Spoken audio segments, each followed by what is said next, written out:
Now may I kindly request Sri Nagendra Rao Sirji, who is a senior psychiatrist, to throw some light on the early warning signals of suicide, especially in the case of young adults. Sri Nagendra Rao. Thank you అందరికీ నమస్కారం. Good afternoon to everybody.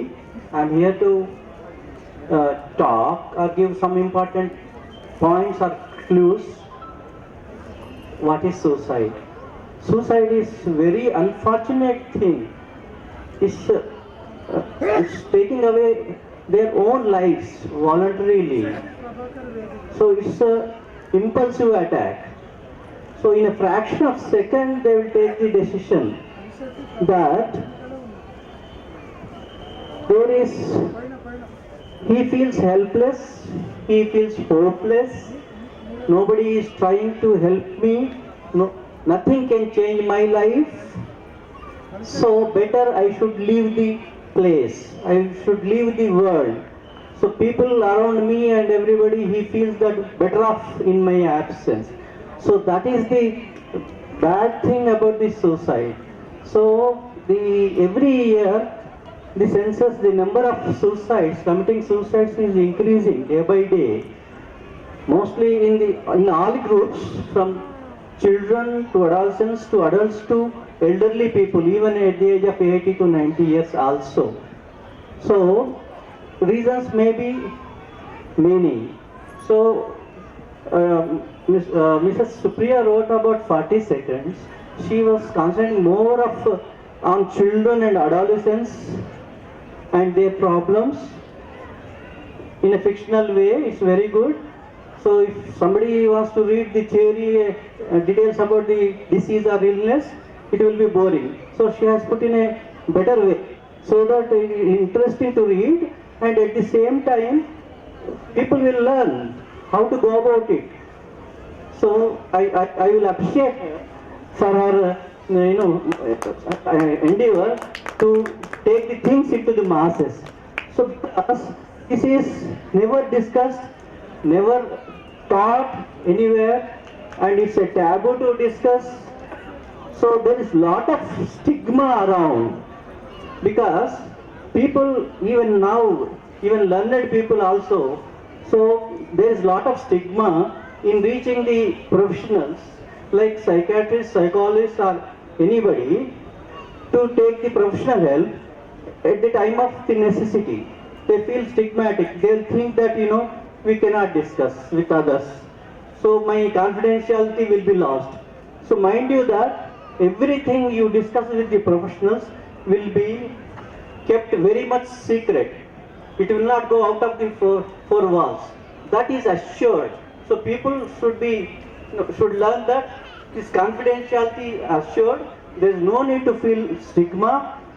So the psychiatric illnesses, including depression, which causes lots of suicides, it can be treated. So they should reach the professionals at point of time. Then, so this 40 seconds, every life is lost. So there are so many things. So if help is sought, if that person contacts any professional or any organization who gives their services 24/7, that he is in distress. So if he gives a distress call, there are many people around in the community to help them. So this is a spurt of the thing. So momentarily they take decision to end the life. If he is distracted for few seconds or minutes, that impulsive thought will weaken and it will be postponed. So next time, so he will be assessed and all, he will be given proper treatment. So for depression and this causing suicides and all, we have to think of, we generally will think that it's social factors, like lots of pressure is there, lots of pressure to get the marks, to get excel in this class, to get good marks, to get into the good job and whatever it is there. So it's one of the reasons. There can be anything from brain to psychosocial factors that we analyze this as biological. So depression can be biological. It can be inherited. It's a disease of the brain. People used to think that everything is in mind, nothing is there. It's all your thoughts. So he is acting. They will not agree that people are in distress. They are showing the signs. The parents or friends say that hey, nothing is there. It's a small problem. It's all in your brain or mind. You change the place, change thinking, you'll be all right. It's not so. It's not so. They should be helped. It should not be taken very lightly. So, I'll take a few more minutes. So imminent. How can we suspect that one is going to that end? One is having such thought. So, a good person, a bright boy or adolescent and all, suddenly withdraws himself. He was very active. He used to talk to everybody and all. He was very much jovial. Suddenly he withdraws. He will not meet his friends. He will not go to his college and whatever. Then he will lose his appetite. He will not take food. So he cannot enjoy anything. He cannot eat. Then he will express his suicidal thoughts with some friends, somebody, that life is not worth living. Why should I live? And that should be given a serious thought that he is really having this thought. And these thoughts can be transient, can be recurrent, then ultimately leading to suicide. So they can be helped at any point of time. So the other commonest reason is of young and adolescents suicides is the bad childhood history. That's the commonest factor nowadays to be ruled out. So that bad history might be punishments, might be assaults, whatever at that younger age, they cannot forget. So it will be deeply ingrained in their brain. So every time they will get a problem, all those things will be revived. They will keep remembering all the things. They think that whole world is like that. Whole world is against me. So this is the important thing in childhood. We have to go into that history, that any bad history during childhood. So there are so many things which can be discussed.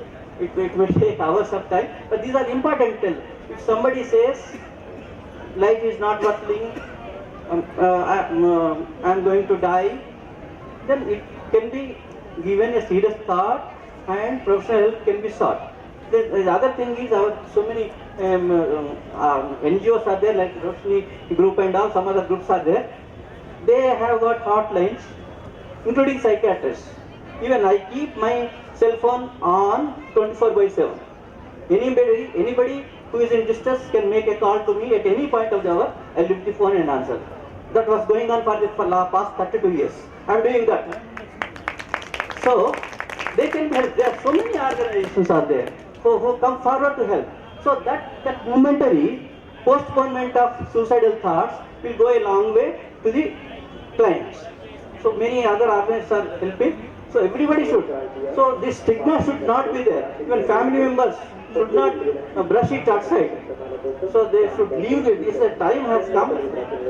All the psychiatric illnesses, including depression, is a brain disorder now. It's not psychological. It's not any acting. So there are, like any other physical illness, there are changes in the brain chemicals, brain neurohormones.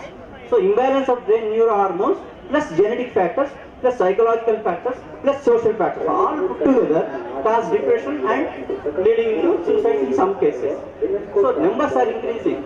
In 2021 it was 1,67,000 like that. So it was 12 to 13% increase from the previous year. So every year the numbers are increasing. Our job, including the societal members, learned people, to they should give their helping hand so that they will reach the professionals and they can help them. We can reduce the number of suicides. So in this age group, this is more and more. So in the same way, suicidal act and compulsions, it can be helped in all age groups. I said, no age is barred, no caste is barred, no creed is barred. Everybody is prone to develop depression and sometimes resulting in suicide. Sometimes. So suicides can be preventable. This is my last suggestion. They are preventable. So when we can do it, why should not we prevent? Why should we allow them to commit suicide? They are human beings. They are souls. So we should protect the generation, the people around us. The only thing is they need helping hand at that point of time. We should be ready to give them our helping hand. So thank you for giving me this opportunity, and again congratulate Supriya to bring these things in our book. So if somebody goes to the book, it is lucidly written in a fictional form. Something will go into the brains of the society and to the students especially. Thank you.